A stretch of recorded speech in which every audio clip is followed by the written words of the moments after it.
अस्सलाम वालेकुम। नेक्स्ट हम लोग जो प्रोसेस पढ़ेंगे वो है जनरेशन प्रोसेस, यानी कि हमारे सूडो रैंडम नंबर्स के बारे में हम लोगों ने पढ़ लिया कि वो क्या होते हैं। नंबर्स ऐसे नंबर्स होते हैं जो कि रैंडम नंबर्स नहीं होते, लेकिन उनका जो बिहेवियर्स होता है वो रैंडम नंबर जैसा ही होता है।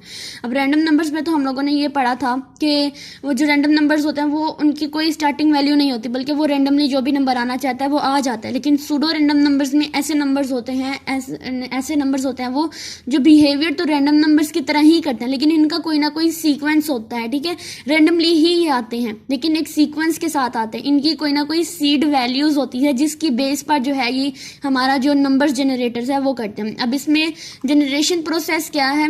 Some algorithm are used to generate the pseudo random numbers. कुछ एल्गोरिदम जो होते हैं वो सूडो रैंडम नंबर जनरेट करने के लिए यूज किए जाते हैं। We generate number based on a seed value, जो कि सीड वैल्यू की बेस के ऊपर जो है वो नंबर्स को जनरेट करते हैं। सीड वैल्यूज क्या होती है? बेसिकली एक इनिशियल वैल्यू होती है। हमारे जो भी रैंडम नंबर्स होते हैं उनको एक स्टार्ट देने के लिए हमें एक स्टार्टिंग वैल्यू चाहिए होती है जिसको हम सीड वैल्यू कहते हैं। और ये हमारी सूडो रैंडम नंबर्स में सबसे इंपॉर्टेंट प्ले रोल करती है। Every generator has its on properties which make it unique, यानी हर जनरेटर, हर नंबर जिस नंबर पर हमारी जनरेशन स्टार्ट होती है वो अपनी ही प्रॉपर्टीज रखता है और यूनिक बनाता है इसे।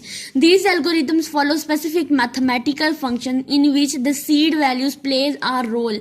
Seed value is an initial value which is given at the beginning of the generator. Based on this seed value the algorithm generator pseudo random numbers. ठीक है, यानी इसमें भी वही बात करिए कि हम लोगों ने अपने अपने नंबर्स को जनरेट करने के लिए सीड वैल्यू का ही यूज करना है। अब सूडो रैंडम नंबर्स में पूरे का पूरा हम लोग उसकी एप्लीकेशन पढ़े, टाइप्स पढ़े, जनरेशन प्रोसेस पढ़े, कुछ भी पढ़े, लेकिन इसके अंदर सबसे इंपॉर्टेंट काम जो होता है वो हमारा सीड वैल्यू का ही होता है। और सीड वैल्यू की इंपॉर्टेंस क्या है इसको भी हम लोग नेक्स्ट वीडियो के अंदर डिस्कस करेंगे।